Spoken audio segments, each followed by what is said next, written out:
Hello and welcome to the January 1st, 2024 episode of Nick's News. Happy New Year, January 1st. I am your host, Nick. This is brought to you by Some Budget Studios. That's right, we've invested in this. We've bought all sorts of little new objects. We've got our stand light, we've got our new microphone and everything. And we have some budget for this now. We're usually on every other Sunday, and I thank you all so much for tuning in or catching the replay on the Nick's News Facebook page, or in the near future, the Nick's News YouTube page.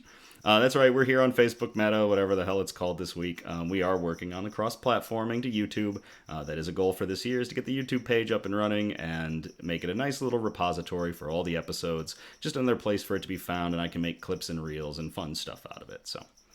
this is a program dedicated to bringing good news to counter all of the bad news that we are bombarded with on a daily basis, with the hope of bringing a little bit of joy back into the world.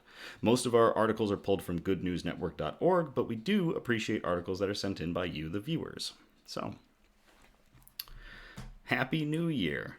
We are here in the new year, and it is pretty crazy. Fingers crossed that 2024 is going to be good, but you know...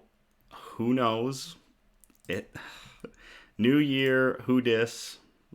I don't know what's gonna happen, but we can hope. We can hope. So, what have we got for our news brew today? Picked it up today. We have barrel-aged. Let me pop that back open. Barrel-aged Old Rasputin 25. This is a beer that comes out a different version. Well, same version of it every year. And it is a phenomenal barrel-aged Russian Imperial Stout. It's 11.2% ABV, so it's just under the high octane mark. But I absolutely love Rasputin, and when I saw that I had not tried last year's Rasputin, I had to grab a bottle. So we've got our Balisong bottle opener. Oh, I hit myself in the chest with it. Poor use of handling. Oh, come on. There we go. And we will be drinking out of our Harpoon snifter. I absolutely love this snifter. The theatrics of a 5-minute pour.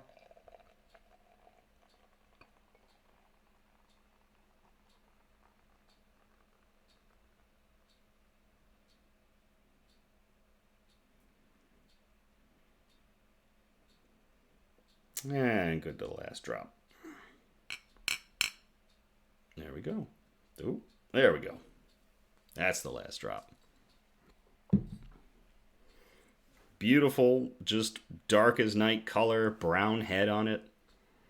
Smells aggressive as Russian Imperial Stout should. I'm looking forward to this beer.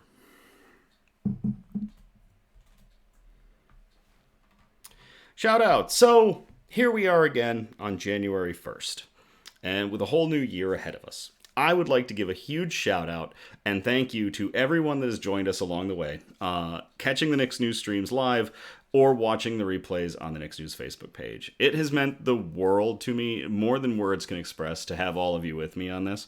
And I hope that throughout 2024 we can continue to grow Nick's News and expand the good news that we're bringing to the world. It could be through the YouTube page. It could be through just the live streams. I don't know what. But this has been like a little bit of a dream come true, being able to keep doing this and enjoying it. So thank you all so much. The viewers, the distractors, the fans of Nick's News, everyone who's been sending everything in. 2023 was great for Nick's News, and I'm hoping the 2024 will be even better. So to all of you, thank you very much. Now, forever, and with everything that we're going to do moving forward. So... to everybody who has been checking out Nick's News, cheers.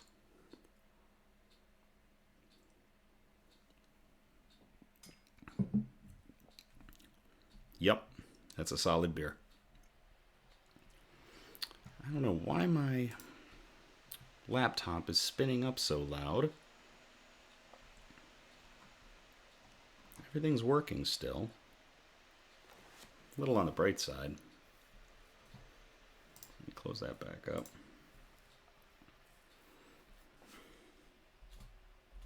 We bring that back up. All right, so news quote. I feel this is a pretty good one for the new year. I really like this one. So here goes nothing. I hope that in this year to come, you make mistakes. Because if you are making mistakes, then you are making new things, trying new things, learning, living, pushing yourself, changing your world. You're doing things you've never done before, and more importantly, you're doing something. That is from Neil Richard MacKinnon Gaiman, who is an English author and English author of short fiction, novels, comic books, graphic novels, audio theater, and screenplays. He's best known for the comic book series The Sandman. He's also well known for his novels Good Omens, Stardust, The Anansi Boys, American Gods, Coraline, and The Graveyard Book. Check out Neil Gaiman's stuff if you get a chance, or just some of the stuff he's written, just his personal thoughts. He's a pretty amazing human being, and very provocative. And yeah, I hope that in this year to come you make mistakes, because if you are making mistakes, then you are making new things, trying new things, learning, living, pushing yourself, changing your world.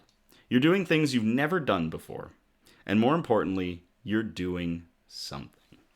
Neil Gaiman, cheers.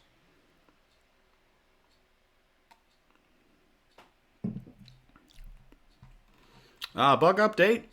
The bugs continue to have no issues, and I am very happy with that fact. Except for the cricket. I don't know if you've caught him chirping away. He's still alive. I'm not his biggest fan. I hope that he jumps into Annie's web. Annie, our newest addition, Annie the Orb Weaver, is doing very well. On Christmas Day, she decided to reveal she had left me a present. She has an egg sack. She built a new little web hammock home, and she made an egg sack. I do not know if the eggs are fertile.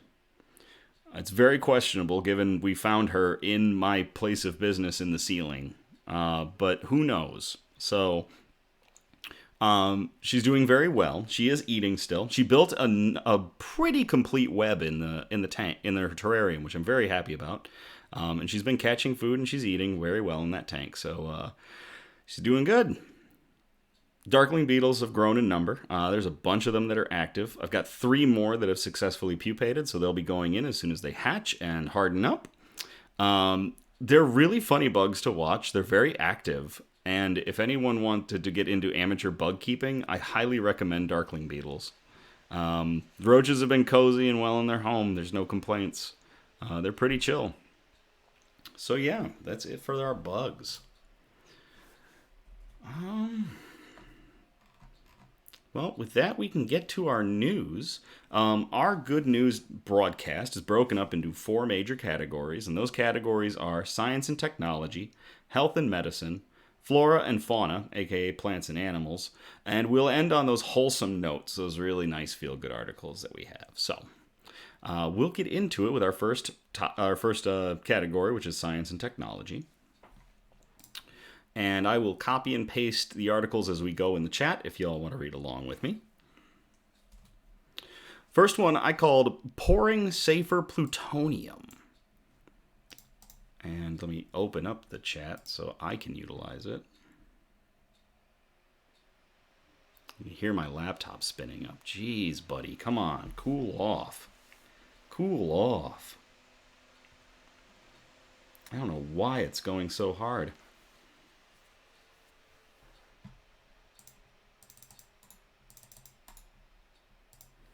All right, copying and pasting this into the chat.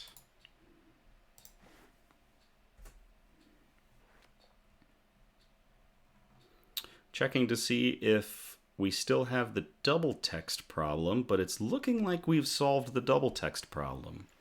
I'm not sure if we solved it because of an update to Streamlabs, or if because I utilized Streamlabs for the stream. Or if maybe it was the fact that I had an app open that might have been screwing with things. And that app was Discord, of all things. So it's looking like we're pretty stable with no double chat. But all right, we got that posted in the chat. Nuclear waste from unused weapons is being safely turned to glass after leaking for years. A public-private partnership will soon see one of the world's largest nuclear waste treatment facilities begin operations as liquid and solid waste is turned into large bricks of non-radioactive glass. The Hanford Nuclear Cleanup Site in Washington State, commissioned by the Department of Energy and built by Bechtel National, takes nuclear waste and mixes it with traditional glass-forming materials at high temperatures to make solid glass that can be safely stored underground. That's bonkers. Some people are concerned about the environmental and human health risks of nuclear power plants, but a much greater risk yet less discussed risk. Come on, Good News Network, you can do better than that. Over the years has come from all the plutonium that was produced for nuclear warheads during the Cold War. The runaway nuclear arms race during the 1950s, 60s, and 70s produced 56 million gallons of radioactive plutonium and other materials in both solid and liquid forms from now decommissioned warheads, a veritable hot potato that the Department of Energy has been trying to deal with for decades. When heated to 2100 degrees Fahrenheit at the Hanford site, radioactive waste mixes with the glass material into a molten state before being poured into stainless steel canisters where it cools to become stable and storable. The multi-billion-dollar facility recently moved ahead to build the first of its two 300-ton melters. After a successful test saw 30,000 pounds of this vitrified glass produced. With its first container of glass produced, we are entering the next era of risk reduction in the Hanford Environmental Cleanup Mission as we work towards the start of tank waste immobilization, said Brian Vance, the DOE Hanford site manager, in a statement. Of the over 100 tanks of liquid and solid radioactive plutonium waste stored underground at the Hanford site, where the new facility is to be built, 20 had leaked, causing environmental harm that had to be addressed by the Department of Energy. The first of the 300-ton melters is slated to be operational next year. And by next year, I mean this year, because this article did come out at the end of 2023. So, to everybody at the Hanford nuclear cleanup site, and in conjunction with Bechtel National, in coming up with a new way to store spent nuclear fuel and nuclear waste. Cheers.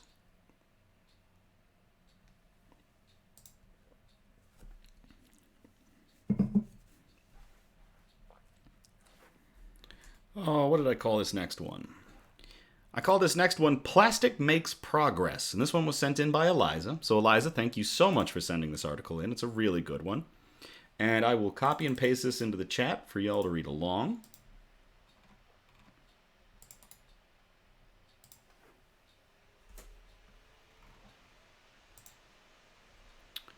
Meet the Kenyan woman turning plastics into bricks.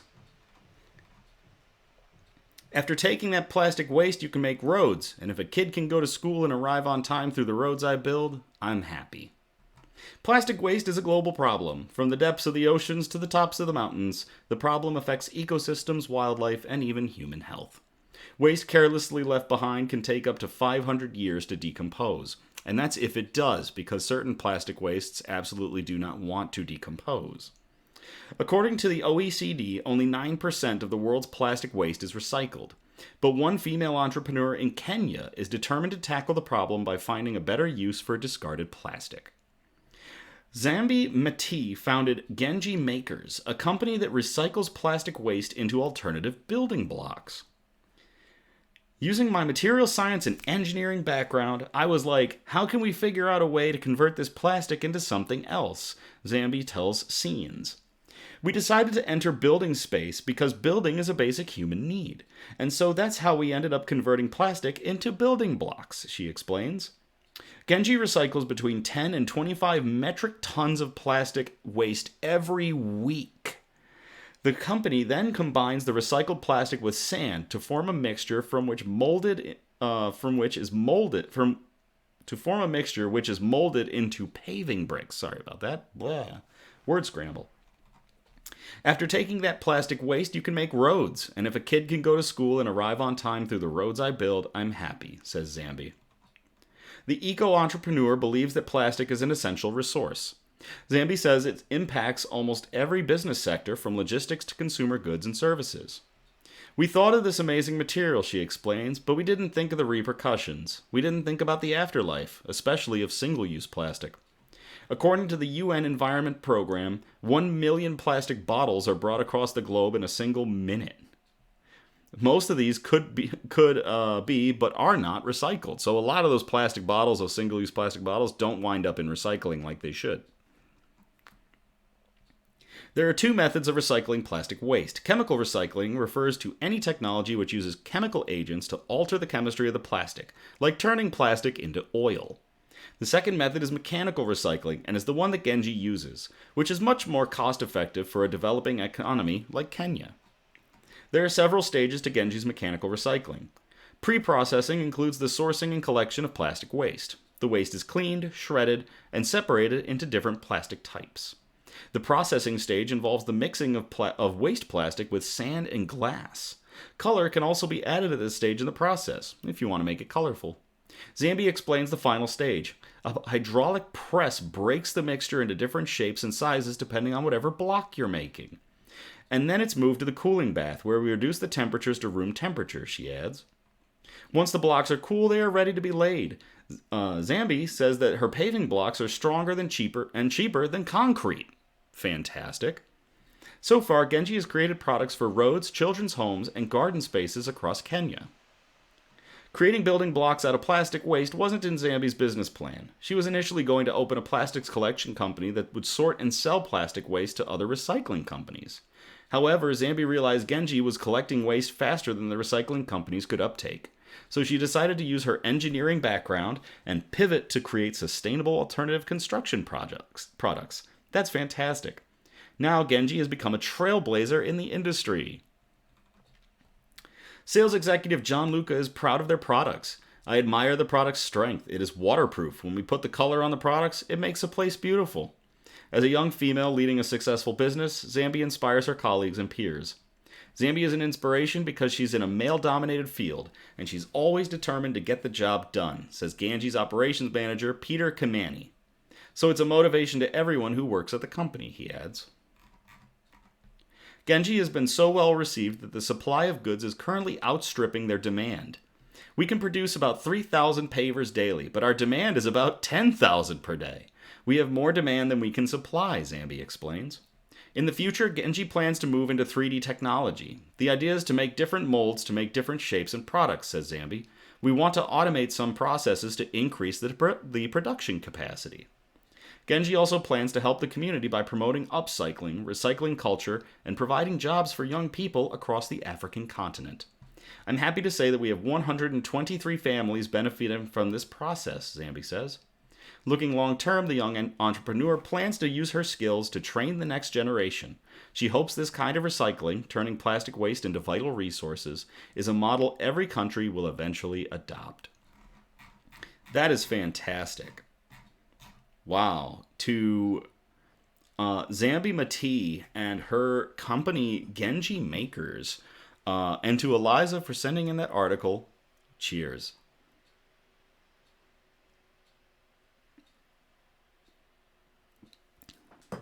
Beer you can chew.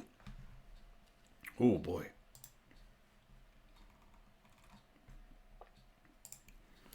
All right, this next one was also sent in by Eliza. Thank you again for this one. I called it Seabin Gets a Second Season. But the actual title, I will copy and paste this in the chat for you all to read along.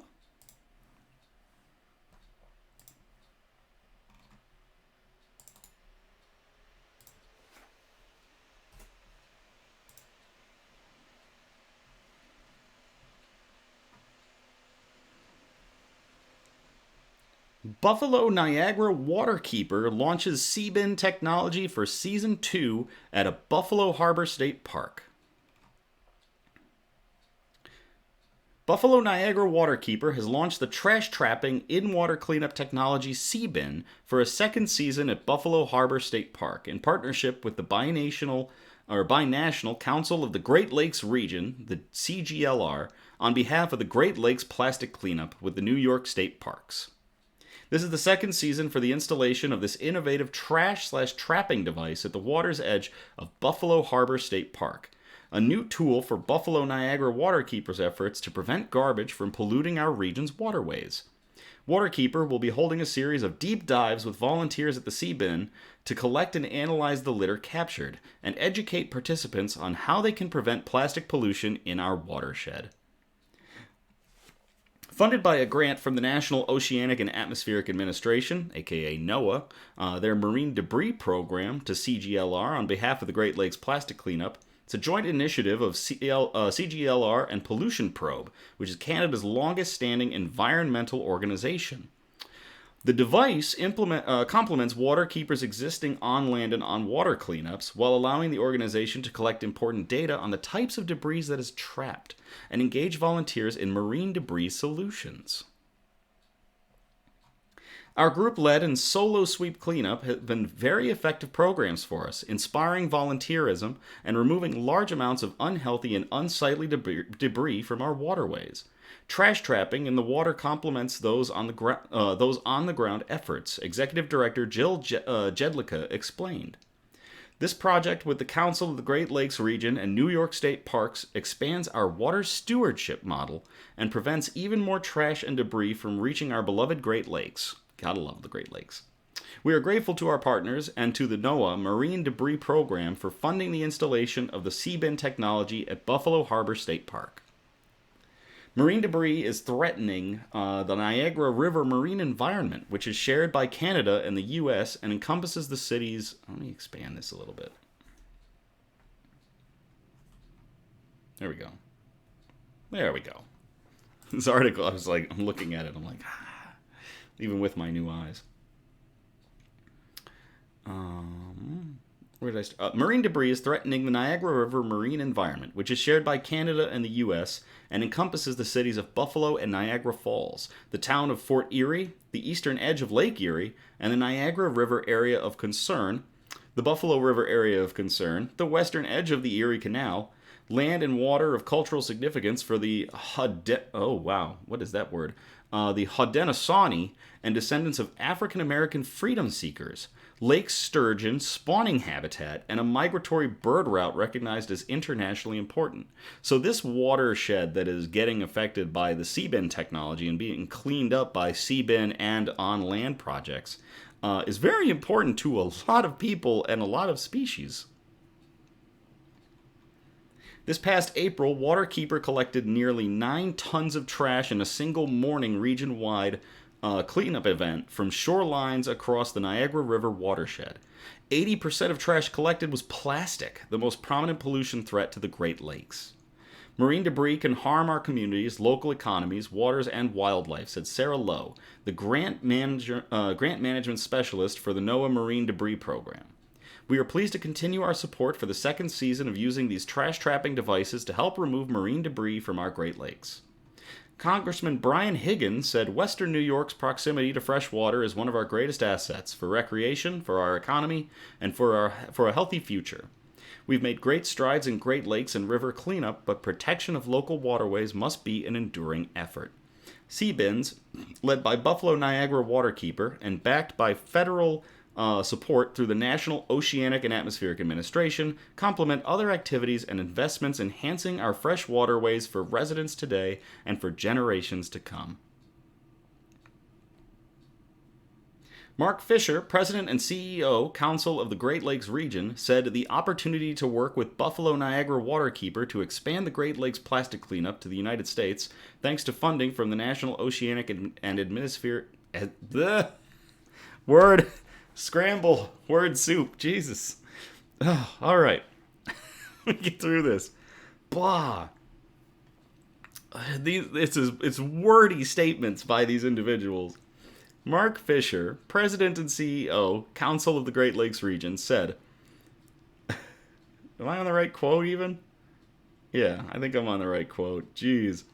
The opportunity to work with Buffalo Niagara Waterkeeper to expand the Great Lakes plastic cleanup to the United States, thanks to funding from the National Oceanic and Atmospheric Administration's Marine Debris Program, is an exciting partnership. They need more acronyms. They need to just do NOAA and MDP for the Marine Debris Program. Like, come on.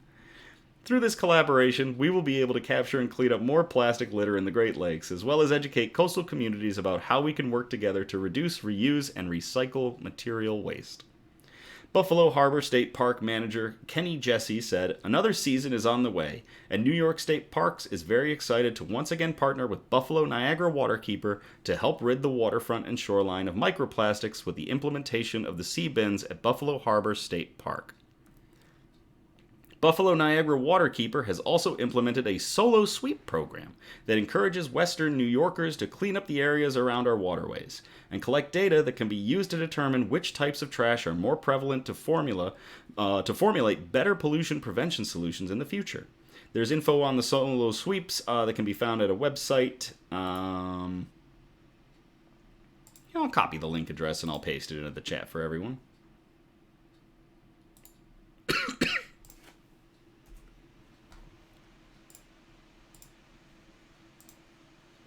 As volunteers did during this year's spring sweep, solo sweepers are encouraged to use the Ocean Conservancy Clean Swell app to collect data during their cleanups. That is really cool. A long-winded article, but a good one. Cheers to Buffalo Niagara Waterkeeper for utilizing the Seabin technology for cleaning up the Great Lakes watershed. And Eliza, thank you very much for that article as well. Cheers.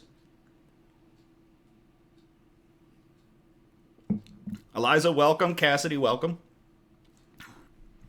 Kids on vacation sleep. Of course, it's still vacation for them. I have to go back to work tomorrow morning, but at least the kids still have vacation to spend. For those catching up now, the beer that I chose is Old Rasputin. Old Rasputin 25. It was 2023's release of the Old Rasputin Russian Imperial Stout. Eliza did send in a news brew suggestion. It was for Voodoo Ranger, or it was for a Voodoo Ranger, but I took a look at it, and I really wasn't feeling like IPAs. I'm really in Stout and Porter season right now, so I saw this, and I was like, yeah, I'm just going to grab a bottle of Rasputin.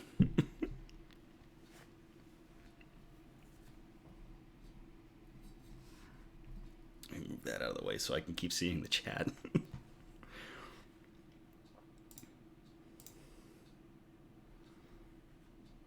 All right, so that is going to kick us out of science and technology, and we're going to get into category 2, health and medicine. This first one is from Cassidy. Thank you very much, Cassidy, for sending this one in. I called it Writing DNA's Future. Last Nick's News, we had a whole bunch of kind of scary, futuristic articles regarding health and medicine and science.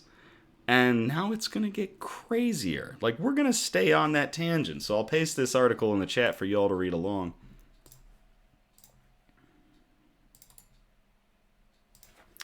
Actual title of this one: Scientists create artificial DNA that can be transcribed by a natural enzyme.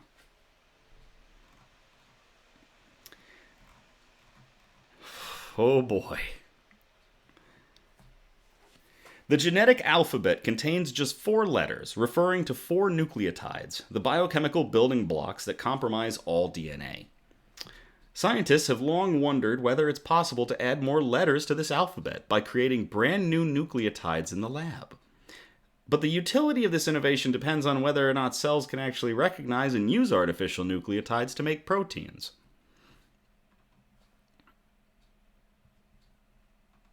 GTAC. Now, okay, yeah, it does not sound like a future of genetic manipulation. Yeah, it doesn't sound like it at all until this next paragraph.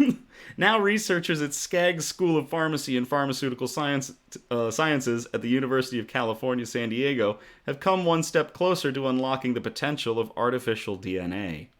The researchers found that RNA polymerase, which is that handy-dandy enzyme that goes along clicking along DNA and figuring out what proteins to make based off of a DNA sequence.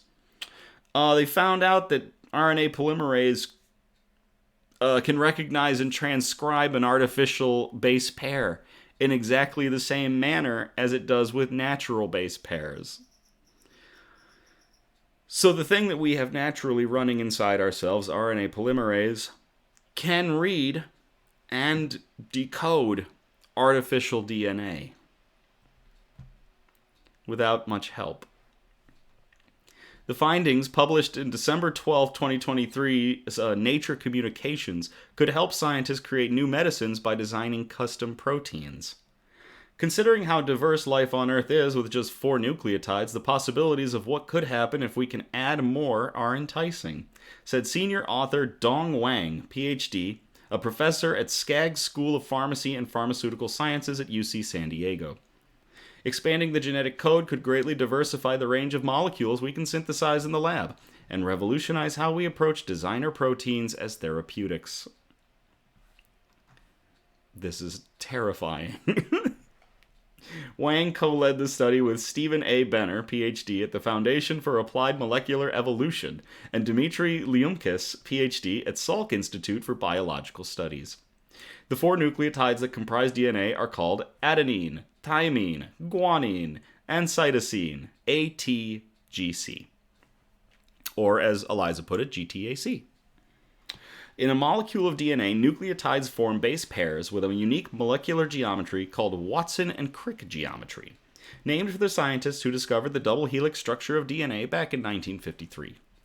These Watson and Crick pairs always form in the same configurations, A to T and C to G. The double helix structure of DNA is formed when many Watson and Crick base pairs come together. Grand Theft Auto cells. Dang it. This is a remarkably effective system for encoding biological information, which is why serious mistakes in transcription and translation are relatively rare, said Wang. As we've also learned, we may be able to exploit this system by using synthetic base pairs that exhibit the same geometry. The study uses a new version of the standard genetic alphabet called the Artificially Expanded Genetic Information System, or AGIS, that incorporates 2 new base pairs. That's right, 2 new base pairs. Originally developed by Benner, AGIS began as a NASA-supported initiative to try to understand how extraterrestrial life could have developed. By isolating RNA polymerase enzymes from bacteria and testing their interactions with synthetic base pairs, they found that the synthetic base pairs from AGIS form a geometric structure that resembles the Watson and Crick geometry of natural base pairs. The result? The enzymes that transcribe DNA can't tell the difference between these synthetic base pairs and those found in nature. In biology, structure determines function, said Wang. By conforming to a similar structure as standard base pairs, our synthetic base pairs can slip in under the radar and be incorporated in the usual transcription process. In addition to expanding the possibilities for synthetic biology, the findings also support a hypothesis that dates back to Watson and Crick's original discovery. This hypothesis, called the tautomer hypothesis, says the standard 4 nucleotides can form mismatched pairs due to tautomerization, or the tendency of nucleotides to oscillate between several structural variants within the same composition. This phenomenon is thought to be one source of point mutations, or genetic mutations that only impact one base pair in a DNA sequence. Tautomerization allows nucleotides to come together in pairs when they aren't usually supposed to, said Wang. Tautomerization of mispairs has been observed in replication and translation processes, but here we provide the first direct structural evidence that tautomerization also happens during transcription. The researchers are next interested in testing whether the effect they observed here is consistent in other combinations of synthetic base pairs and cellular enzymes. We are excited to assemble a multidisciplinary collaborative team with Steve and Dmitry that allow us to tackle the molecular basis of transcription on expanded alphabet, said Wang. There could be many other possibilities for new letters besides what we've tested here, but we need to do more work to figure out how far we can take it. That's pretty crazy. To everybody involved at the Skaggs School of Pharmacy and Pharmaceutical Sciences at the University of California, San Diego, on devising artificial DNA, which has a host of potential benefits to the human race in terms of dealing with DNA-based disease, damaged DNA, who knows? It's limitless. And to Cassidy for sending this article in. Cheers.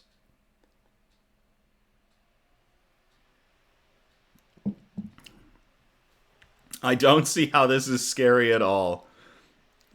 Cassidy... Okay. Eliza, this is... yeah. If they screw it up, this could just go horribly wrong for anybody involved. But the potential does exist for this to be able to help to clean up DNA-based mistakes that happen. Problems with our DNA over time, DNA degradation, diseases based on genetic anomaly. So there's sarcasm, of course. Okay. The sarcasm does not transfer through the chat. Oh, boy. All right, what did I call this next one? Ah, yes. Following on the tangent from last Nick's news with AI and everything involved in its health and medicine, Skynet targets MRSA. And I'll copy and paste this in the chat for y'all to read along. Hey, Dave. I'm doing very well. It is a new year. It is a new year. So, it's a new start. All right. I'm going to post that in the chat if y'all want to read along on this one. Scientists find drug that could combat resistant infections, resistant infections like MRSA, thanks to AI. Get 'em, Skynet.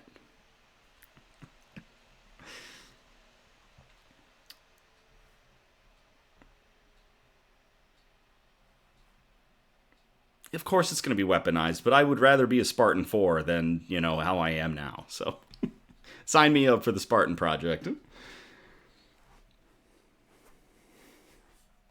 All right, back to the article. Using a type of artificial intelligence known as deep learning, MIT researchers have discovered a class of compounds that can kill a drug-resistant bacterium that causes more than 10,000 deaths in the United States every year. In a study appearing this week in Nature, the researchers showed that these compounds could kill methicillin-resistant Staphylococcus aureus, also known as MRSA, grown in a lab dish and in 2 mouse models of MRSA infection. The compounds also show very low toxicity against human cells, making them particularly good drug candidates. Usually that's one of the things we're running into with regards to MRSA, and especially methicillin-resistant MRSA. Or methicillin-resistant Staphylococcus aureus, the MRSA situation. Usually the things that kill it, because the normal stuff isn't killing it, is very toxic and very destructive to human cells. So now it looks like we're coming up with some new solutions that are very low toxicity. So, as Eliza just put, yay. A key innovation of the new study could help researchers design additional drugs that might work even better than the ones identified by the model. Our work provides a framework that is time efficient, resource efficient, and mechanistically insightful from a chemical structure standpoint in ways that we haven't had to date, says James Collins from MIT's Institute for Medical Engineering and Science, IMES, and Department of Biological Engineering. Severe cases of MRSA can lead to sepsis, a potentially fatal bloodstream infection. Over the past several years, Collins and his colleagues at MIT have begun using deep learning to try to find new antibiotics. Their work has yielded potential drugs against Acinetobacter. Oh boy, here we go with the words. The words. Their work has yielded potential drugs against Acinetobacter baumannii, a bacterium that is often found in hospitals and many other drug-resistant bacteria. I think we actually had a Nick's News article not too long ago about Acinetobacter baumannii. I'd have to go back through the archives. These models sifted through millions of compounds, generating predictions of which ones may have strong antimicrobial activity. These types of searches have proven fruitful, but one limitation to this approach is that the models are black boxes, meaning that there is no way of knowing what features the models based its predictions on. If scientists knew how the models were making their predictions, it could be easier for them to identify or design additional antibiotics. That is one of the problems we are running into with AI, and AI is effectively a black box. You start it up, and you have no way of cracking it open and looking under the hood to see what exactly it's doing. It's just doing something. You are giving it a job, and it is completing the task, but you don't know how it's completing the task. What is it looking for? You can give it ideas on what to look for based on what has worked in the past, or kind of what you're looking for it to give you, but After that, it's hands off. The deep thinking algorithm is running, and you can't stop it till it's done. So it'd be really interesting if we could see how it's doing its thought process and its determination, to see if there's some ways to tweak it, make it better. What we set out to do in this study was to open the black box. Oh boy. We need AI to show its work. Yes. What we set out to do in this study was to open the black box, Wong says. These models consist of very large numbers of calculations that mimic neural connections, and no one really knows what's going on underneath the hood, as I just stated. The deep learning model generated this training data by testing about 39,000 compounds for antibiotic activity against MRSA, and then fed this data, plus information on the chemical structures of the compounds, into the model. You can represent basically any molecule as a chemical structure, and also, you tell the model if that chemical structure is antibacterial or not, Wong says. The model is trained on many examples like this. If you then give it any new molecule, a new arrangement of atoms and bonds, it can tell you a probability that the compound is predicted to be antibacterial. So you tell it what is antibacterial, it starts putting stuff together, and then it tells you what is antibacterial. To figure out how the model was making its predictions, the researchers adapted an algorithm known as Monte Carlo tree search, which has been used to help make other deep learning models, such as the AlphaGo, more explainable. This search algorithm allows the model to generate not only an estimate of each molecule's antimicrobial activity, but also a prediction for which substructures of the molecule likely account for that activity. Interesting. Hopefully it's not using Common Core. Oh god, Common Core math. So this is fascinating. So they basically strapped a search feature to the model, or to the algorithm.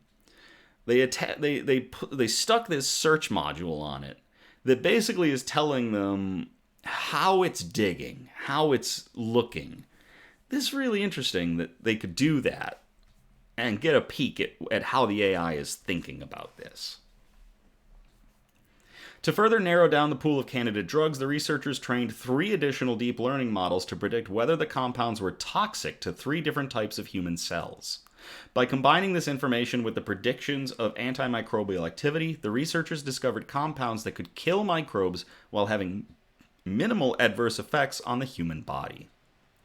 Using this collection of models, the researchers screened about 12 million compounds, all of which are commercially available. From this collection, the models identified compounds from 5 different classes based on chemical substructures within the molecules that were predicted to be active against MRSA. So we're going from 12 million to 5. The researchers purchased about 280 compounds and tested them against MRSA grown in a lab dish, allowing them to identify 2 from the same class that appeared to be very promising antibiotic candidates. In tests in 2 mouse models, one of the MRSA skin infection and one of MRSA systemic infection, each of those compounds reduced the MRSA population by a factor of 10. Take that, MRSA. Experiments revealed that the compounds appear to kill bacteria by disrupting their ability to maintain an electrochemical gradient across their cell membranes. It's causing them to explode. This gradient is needed for many critical cell functions, including the ability to produce ATP, molecules that cells use to store energy. An antibiotic candidate that Collins' lab discovered in 2020, halicin, appears to work by a similar mechanism, but is specific to gram-negative bacteria, the bacteria that has really thin cell walls. MRSA is a gram-positive bacteria, so it has a thicker cell wall. But this is promising that 2 of these, one of them is really good at targeting the gram-negatives. We have pretty strong evidence that this new structural class is active against gram-positive pathogens by selectively dissipating the proton motive force in bacteria, Wong says. The molecules are attacking bacterial cell membranes selectively in a way that does not incur substantial damage in human cell membranes and is not toxic against human cells. The researchers have shared their findings with FairBio, a nonprofit started by Collins and others as part of the Antibiotics AI project. The nonprofit now plans to do more detailed analysis of the chemical properties and potential clinical use of these compounds. Meanwhile, Collins' lab is working on designing additional drug candidates based on the findings of the new study, as well as using the models to seek compounds that can kill other types of bacteria. We are already leveraging similar approaches based on chemical substructures to design compounds de novo. And of course, we can readily adopt this approach out of the box to discover new classes of antibiotics against different pathogens, Wong says.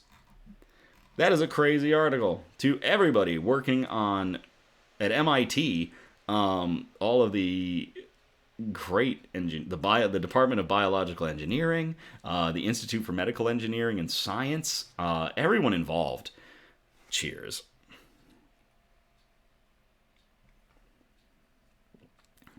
Get 'em, Skynet.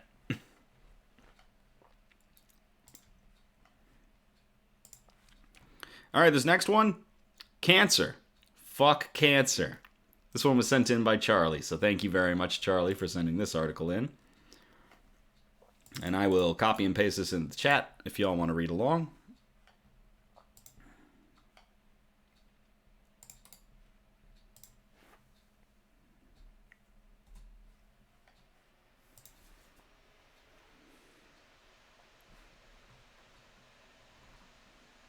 Quiet.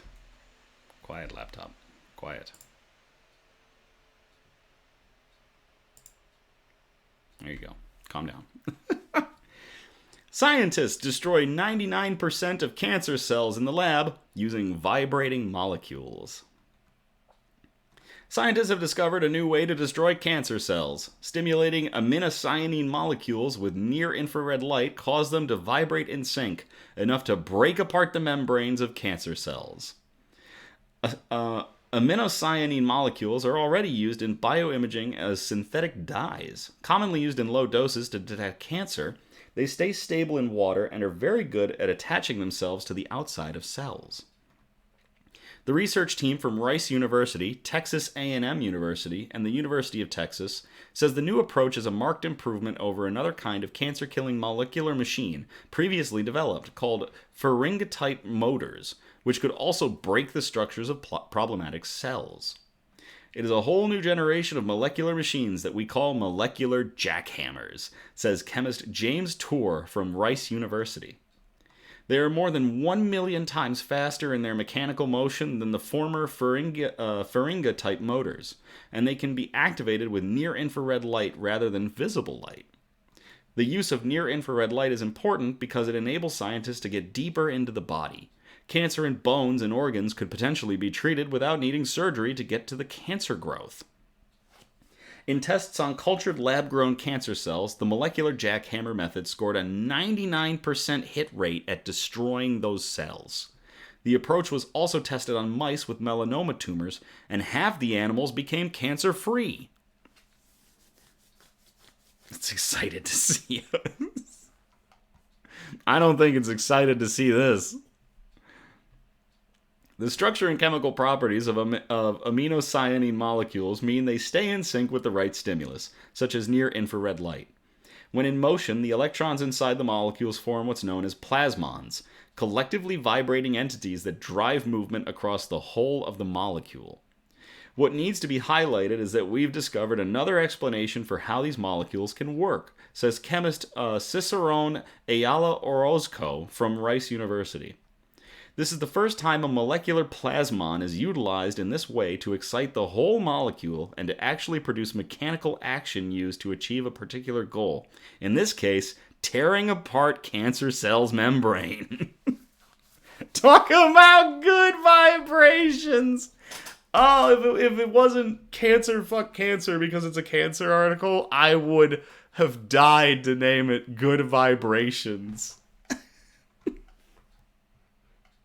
The plasmons have an arm on one side, helping to connect the molecules to the cancer cell membranes, while the movements of the vibrations bash them apart. So it's like it's like the aminocyanine is like grabbing the cancer cell and then is just hammering it over and over and over. Marky Mark gonna be stuck in your head. Oh, it's fantastic. Oh, that's great. It's still early days for the research, but these initial findings are very promising and hilarious. This is also the kind of straightforward biomechanical technique that cancer cells would find it hard to evolve some sort of blockade against. Ain't that the truth? It ain't chemical warfare like normal or UV radiation. It's just punching it to death. Next, the researchers are looking at other types of molecules that can be used similarly. This study is about a different way to treat cancer using mechanical forces at the molecular scale, says Ayala Orozco. Wow, that is fantastic. And that was published in Nature Chemistry. To everybody involved, everybody at the everyone at Rice University, Texas A&M University, and the University of Texas for coming up with a new way to bash cancer to pieces, and to Charlie for sending that article in. Cheers.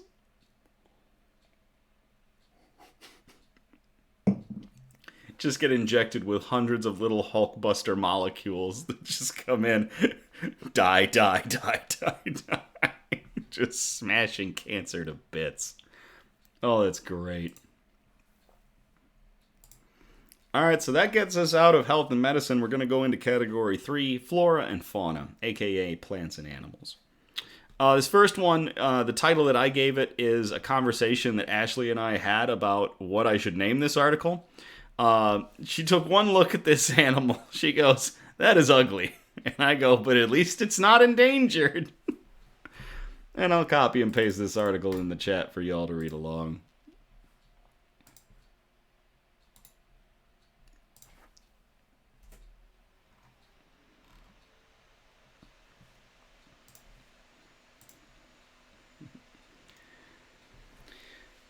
And I think I know how the name of this animal is pronounced. I think I do. We can thank David Attenborough for it. I'm pretty sure I heard it from one of his documentaries. Wild and wonderful Saiga is no longer endangered, with 1 million roaming now in Central Asia. Decades of hard work on the part of national and international conservation partners have reaped rich rewards for the Saiga, one of the world's most charismatic and, until recently, most endangered antelopes. The IUCN Red List status of this timeless talisman of the Central Asian steppes has been changed from critically endangered to near threatened. The dramatic downlisting reflects a remarkable rebound in Saiga numbers, particularly its Kazakhstan stronghold, where populations have bounced back from a perilously low 48,000 individuals in 2005 to a new high of over 1.9 million. Now you might think 48,000 doesn't seem low, but part of the problem you run into when you have low population numbers is what's called genetic bottlenecking. It's where you no longer have strong differences of genetic material being passed from generation to generation. It can lead to inbreeding. It can lead to genetic defects. It's what happened to cheetahs. Look that one up, or watch, oh my gosh, what is his name? Casual Geographic on TikTok and on YouTube does some great chats about cheetahs and how they encountered a genetic bottleneck and what has happened to them because of it. So when you get that low, you run into that risk. So bouncing back from 48,000 to 1.9 million is crazy and great. The cuteness radar. It's hard not to romanticize the Central Asian steppes with all their great history of intercultural exchange and travel. But leering at all the passing Turkic tribes, Mongol hordes, peaceful nomads, and Marco Polo would have been the Saiga antelope. I think it's Saiga. I said Saiga. I think it's the Saiga. The most characteristic feature of this animal are without a doubt the pair of bloated downward-facing nostrils and the gorgeous ringed horns sported only by the males. Large nostrils are typical of sprinters or cold weather environments, but it's possible they are also a display tool for potential mates. Check out my nose. Described by Fauna and Flora International as a genuine collaborative effort involving state governments, research institutes, and conservative NGOs, the return of the Saiga has featured many false dawns. A particular impediment to their recovery has been frequent outbreaks of zoological diseases. While the stronghold of the Saiga is in Kazakhstan, the largest member of the Central Asian stands, there are populations as far away as Russia and China, with the latter protecting it with the same stringency as giant pandas, rhinos, tigers, slow lorises, a variety of critically endangered monkeys, elephants, and the Zawalski's horse. Saiga have been roaming in the Eurasian steppe territories for thousands of years, way before our current generation was born, said Samat Toygunbayev, Fauna and Flora Project Manager in Kazakhstan. When staying in the steppe, I can sense that invisible feeling of pride that the local people have towards the Saiga. Witnessing them running through the steppes in vast numbers again has been one of my brightest life experiences, and it is our utmost duty to conserve it that way. The Kazakh government has consistently legislated to protect the Saiga. As recently as 2021, designated 2 new protected areas on their behalf, totaling over 1.5 million acres. As one of the most successful recoveries of a terrestrial mammal ever recorded, this illustrates how conservation can be effective if all parties collaborate with a strong mission and appropriate resourcing, says Vera Voronova, Executive Director of ACBK, a Kazakh national civil society organization that was part of the conservation efforts. That is bonkers. To everybody involved in Kazakhstan and the neighboring countries, to bring the Saiga population from the brink of extinction back to absolutely blooming numbers. Cheers.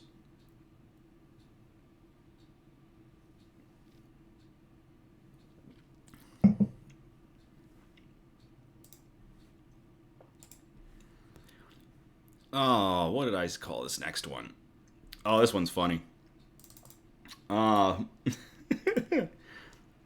we go. I will copy and paste this into the chat. I titled this one, When Your Horn is So Swank and You're Built Like a Tank, That's Amore. But the actual title is a little bit better than my singing talent.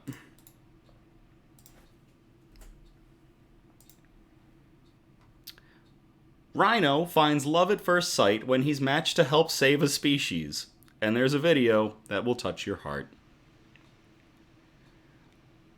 A black rhino looks like it has found a mate in time for the holidays, and in time to help save a species. The 4-year-old, which was born on Christmas Eve in 2019, has just reached maturity after being moved from a zoo in Lansing, Michigan, to a newly designed home in Palm Desert, California.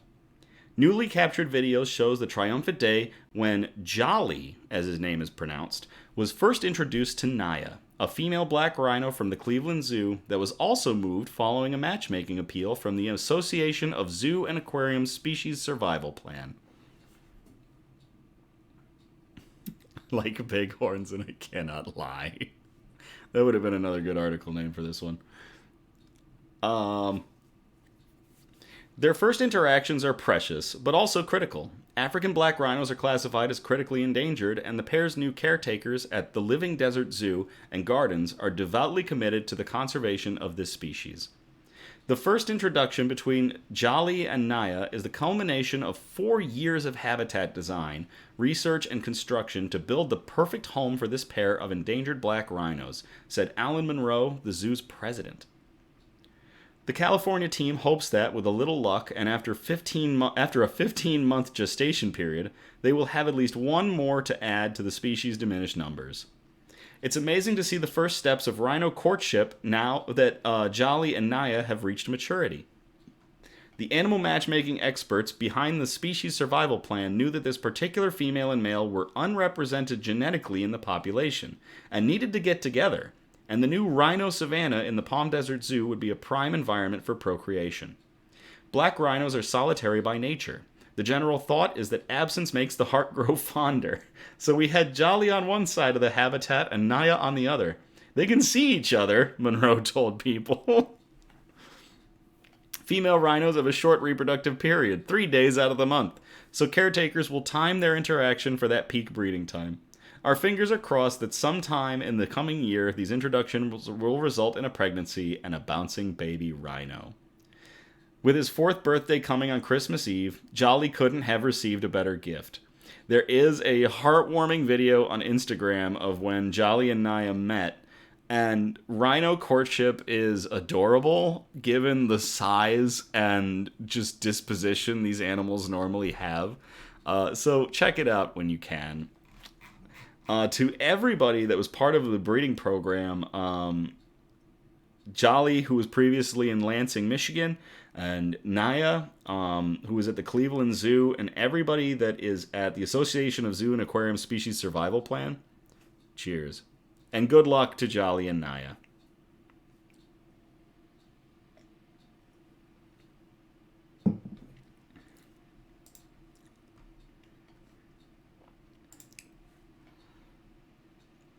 Oh, what did I call this next one? Ah, yes.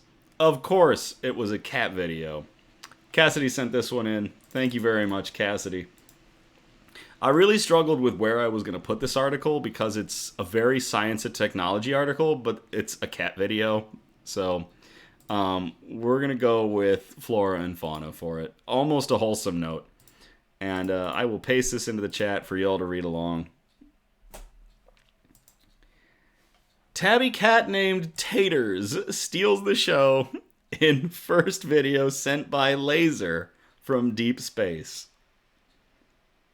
An orange tabby cat named Taters stars in the first video sent by laser from deep space, stealing the show as he chases a red laser light. An orange tabby cat named Taters stars in the first video, transmitted by laser from deep space, stealing the show as he chases a red laser light. The 15-second video was beamed to Earth from NASA's Psyche spacecraft, which is 19 million miles away, or 30 million kilometers in non-freedom units, from the planet. It took less than 2 minutes for the ultra-high-definition video to reach Caltech's Palomar Observatory, sent at the test system's maximum rate of 267 megabits per second. So, 19 million miles away, 2 minutes to send a 15-second video. The numbers seem odd. That's bonkers. That's crazy. And it's a cat video.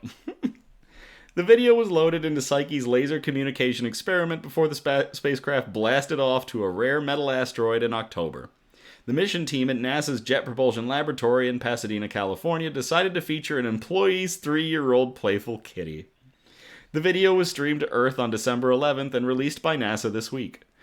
This week being this article came out on the 19th of December.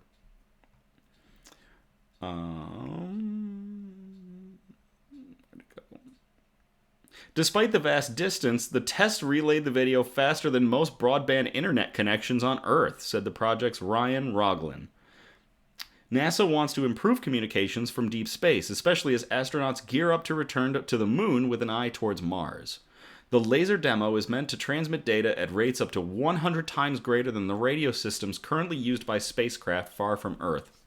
Think about how this technology is advanced. We're still able to talk to the Voyager probes, which are leaving the solar system, by radio. Imagine if we had this technology on them. We'd be holding conversations with these robots, with these drones headed out into deep space. It's crazy. More test transmissions are planned as Psyche heads toward the main asteroid belt between Mars and Jupiter. But Taters won't be making any more appearances, according to JPL. Joby Harris, an art director in JPL's design lab, couldn't be prouder, but doesn't want his cat's newfound celebrity to go to his head. I'm celebrating his spotlight with him, but making sure he keeps his paws on the carpet, Harris said in an email on that Tuesday. That is adorable. To everybody at Jet Propulsion Laboratories and NASA, and especially to Taters, and to Cassidy for sending in the article. Cheers.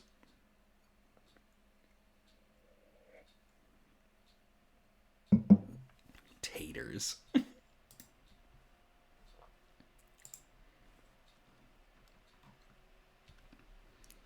Alright, I called this next one Merry Christmas, Terry. This one was a little bit heartwarming. This was damn near a wholesome note. I will post this one in the chat if y'all want to read along. Pew pew. Cats with freaking lasers. I'll post this one in the chat if y'all want to read along.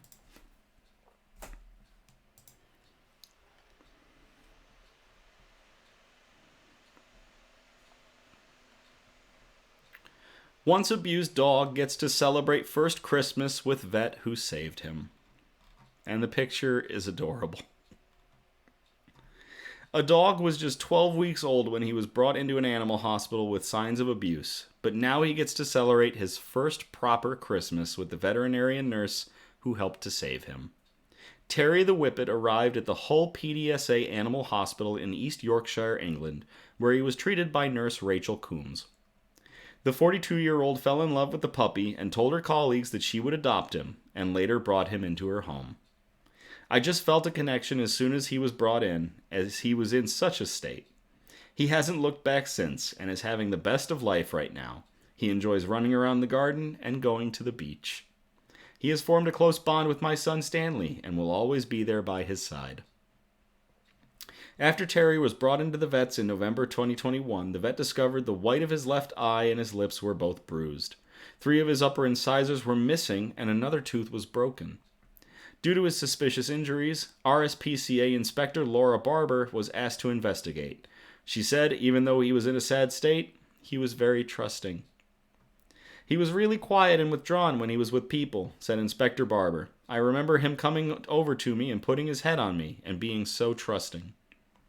Terry's owner appeared in court where he admitted causing unnecessary suffering to a dog and was handed a 5-year ban on keeping animals. Should have been worse in my opinion, but okay. Emily Lomas, an animal care assistant at the RSPCA's Hull branch, says she was thrilled when she found out Rachel had adopted him. He was overwhelmed when he came to us, so we had to really show him there was nothing to be scared of, and that he was now safe, she recalled. We took him to the socialization room, and I remember him falling asleep on my legs. He was so lovable, so it's great to see he has the home he deserves with such a lovely family. That is adorable. Oh my gosh. To Terry the Whippet and to Nurse Rachel Coombs for adopting Terry and giving him his first good Christmas. Cheers.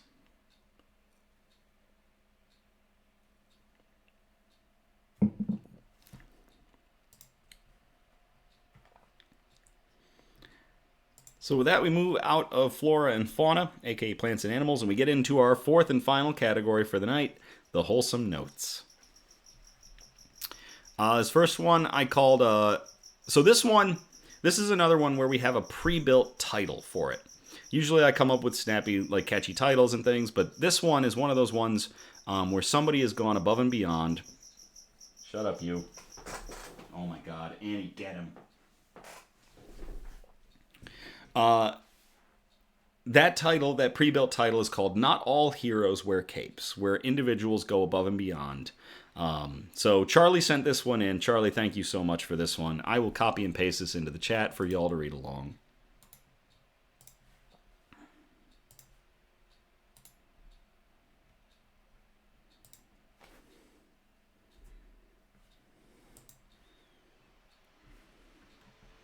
Annie is slacking. She built her web in the wrong corner is what happened. She built it closer to the front of the tank. I need it towards the back where the crickets hang out. Police officer adopts little girl he comforted while on duty. No, don't you start. Don't you start. Annie, get him. All right. An Arizona police officer has given a little girl a forever home after meeting her while on duty. This summer, Brian Zach, lieutenant of the Kingman Police Department, and his wife Sierra officially became parents to 4-year-old Kayla. In March of 2018, Zach was working as a patrol sergeant when he and his officers got a call to check Kayla's residence. Kayla is a survivor of abuse, and Zach spent that night bonding with her, he told Good Morning America. We colored, we snacked. She held my hand, and she was just this cute little thing, Zach said. Once detectives came, they picked her up and took her to the hospital. Zach, who is a father to 2 other children, went home after spending hours with Kayla and told his wife that he wanted the child to come and live with them. During this time, Kayla was being treated for multiple injuries as a result of physical abuse. Zach said criminal charges were filed against Kayla's caretakers. Zach said when Child Protective Services couldn't find immediate placement for Kayla, he and Sierra stepped in. She came with a sippy cup, a bag of clothes that didn't fit her, and that was it, Zach said. Within the second day, she was calling my wife Mom or Mommy, she added. I was Guy for a week or two, and then, when she started preschool, she learned who Dad was. On August 18th, 30 months after she came into their care, the Zacks officially adopted Kayla at Mojave County Superior Court in Lake Havasu City. We lived each week not knowing if she was going to go back to her biological parents, or how long we were going to keep her, Zach said. Our original goal was to love and care for this little girl for as long as it happened. Kingman Police Department's Chief of Police Rusty Cooper told GMA, Lieutenant Brian Zach's commitment to public safety is exemplified in his commitment and love for Kayla. Both Brian and his wife Sierra are amazing parents. They are committed to the service of others and a cause that is greater than themselves, Cooper added. We are proud of Brian and thankful that he and his family are part of the Kingman Police Department. That's a typo. They said Cooper and then Copper. I'm not sure what his name is, but thank you, Police Chief. Zach said Kayla enjoys preschool, animals, dancing, and make-believe play when going on cruises vacations in her cardboard box. I'm not crying, you're crying. She is so comical, she is so witty, he added. She's just a character. Zach's message to families who are considering adoption is to not be afraid of the process because it's well worth it. Some heroes do not wear capes, and one of those heroes is definitely Lieutenant Brian Zach, who along with his wife Sierra adopted the 4-year-old Kayla. So to Brian and Sierra Zach, to their family, to Kayla, and to Charlie for sending in this article and making us all have a little bit of sand in our eye. Cheers.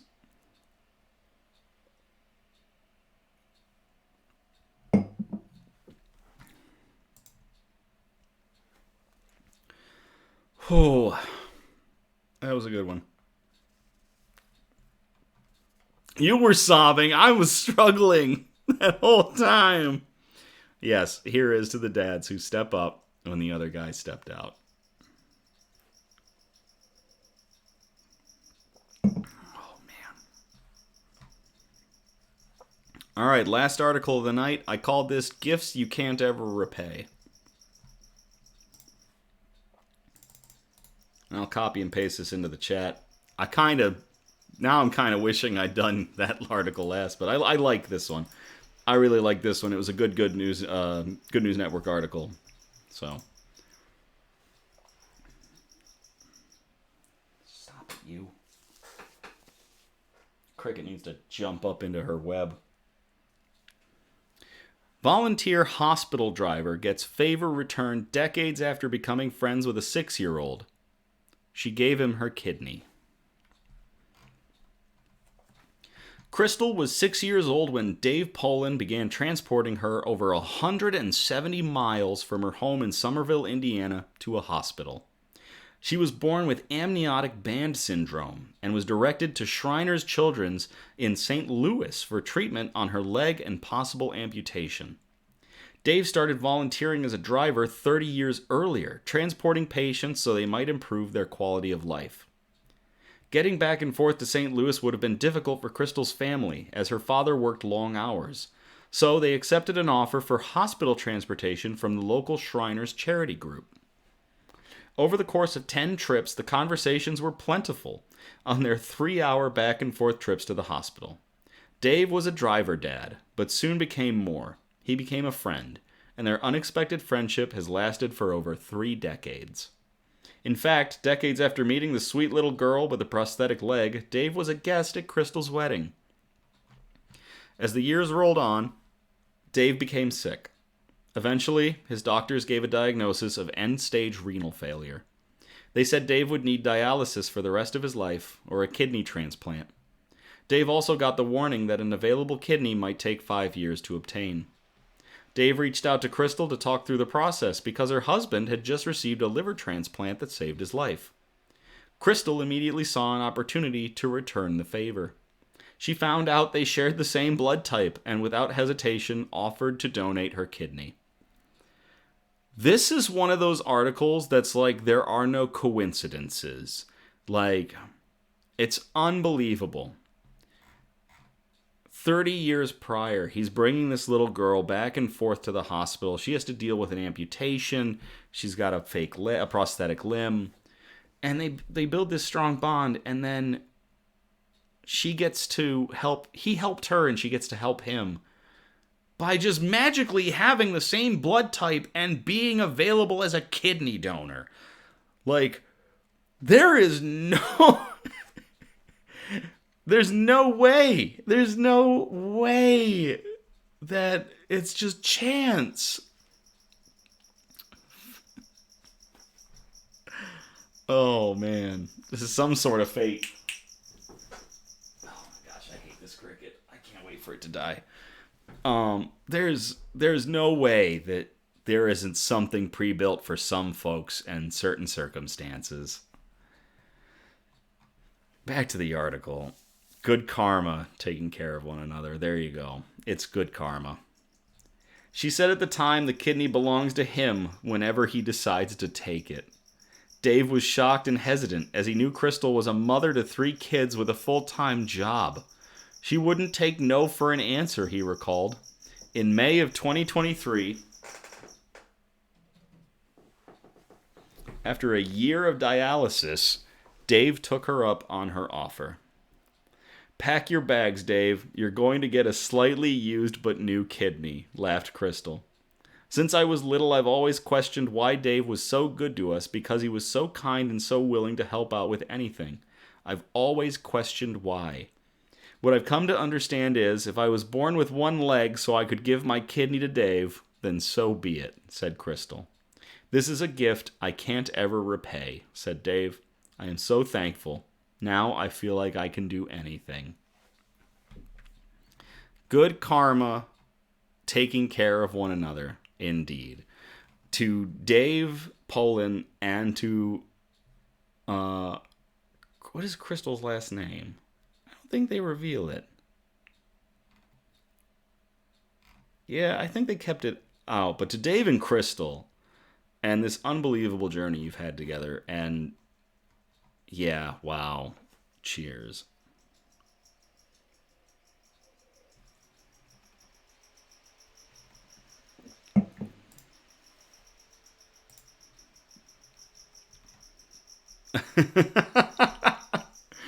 I know. These last articles, these wholesome notes were so wholesome. This is really getting to me, too. Or maybe it's just this beer. Those were good. Those were fantastic. Well, that's about it. I'm going to shut this cricket up one more time. Hey, I'm waving at you. I know where you are in that tank. I could end your life if I wanted to, but I'm trying to let nature find a way. So shut up. Just until I get through my outro. All right. We'll get through this outro. Thank you all again for tuning in or catching the replay on the Knicks News Facebook page. Also coming this year will be the Knicks News YouTube page, where we'll have all of our articles. We'll have all of our episodes that I've been running ever since Streamlabs, which I have saved on my laptop right now. Those will be uploaded to the Knicks News YouTube page. We do also have more on the way. We're gonna have a new banner coming for the startup of the Knicks News the Knicks News broadcasts. The Knicks News page is going to have all sorts of stuff going on, so I'm really looking forward to it, and I hope all of you will enjoy it once it's launched. Like, subscribe, all of that jazz, whatever helps the YouTube algorithm. At that point, get this stuff out so we can get some good news out in the world. It's a brand new year. We know there's a lot going on going in. There's always a lot of bad that we're bombarded with, and I hope that this broadcast, I hope that Knicks News can bring just a little bit of good back into the world and back into our lives. So, fingers crossed. Again, we're usually live every other Sunday, but like today, where there was a conflict, as in, New Year's Eve, I do have another conflict going on in 2 Sundays from now. So, our next broadcast will be on January 15th. if I looked at the calendar right. Yes, we will be live again on January 15th. It's a Monday. We'll be live at 9 p.m. that day.